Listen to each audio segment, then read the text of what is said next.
দেখেন এখানকার মায়েরা, বোনেরা, কাকিমারা, বৌদিরা যেভাবে রক্তদান করেছেন, আমি শুধু চির কৃতজ্ঞ থাকবো না, তাদেরকে আমি চিরঋণী হয়ে থাকলাম।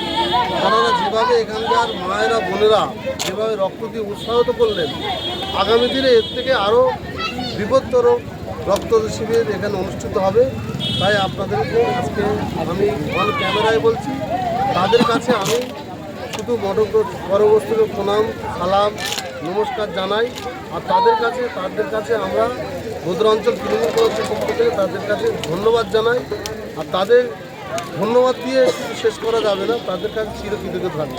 কতজনের আজকে টার্গেট দেখেছিলেন আপনারা? আজকে আমাদের 1000 টার্গেট ছিল, প্রায় 500 ওভারকাম করে 600 প্লাস হয়ে গেছে। কোন ব্লাড ব্যাঙ্কে তারা রক্ত ছিল? আমরা লাইফ কেয়ার ব্লাড ব্যাঙ্কে। কারা কারা উপস্থিত ছিলেন আজকে? এখানে আমাদের ক্যানিংপুর বিধানসভার বিধায়ক, উনি এখানকার প্রধান অতিথি ছিলেন। আমাদের ভাঙড় এক তৃণমূল কংগ্রেসের সভাপতি সাজান মোল্লা ছিলেন।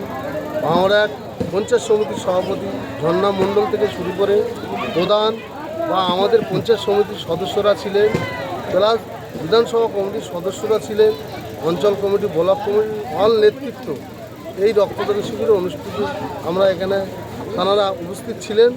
তাদের পায়ের ধুলো এই খড়গাছি এপি স্কুলের রক্তদান শিবিরে তাঁরা রেখেছেন। আমরা গর্বিত। আর ভাঙড় থানার আইসি মানে ওসি অ্যাডিশনাল সাহেব বলি, আমাদের ভাঙড় থানার সমস্ত পুলিশের ভাবপাত্র ওসি থেকে শুরু করে আমাদের যারা পুলিশের আধিকারিকরা ছিলেন, সমস্ত সবাই এসে এই রক্তদান শিবিরে তাঁরা সমস্ত আমাদেরকে যেভাবে উৎসাহিত করেছেন, আমরা গর্বিত, আমরা মানে আনন্দিত।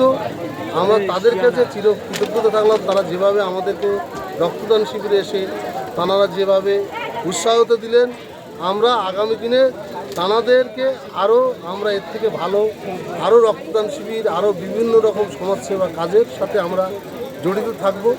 আর এই রক্তদান শিবির উপলক্ষ করে যেভাবে মানুষের যে কৌতূহল, মানুষের যে আনাগোনা, মানুষের যে আনন্দ উৎসব, এটা আগামী দিনে আরও এর থেকে বড়োভাবে আমরা অনুষ্ঠিত করব।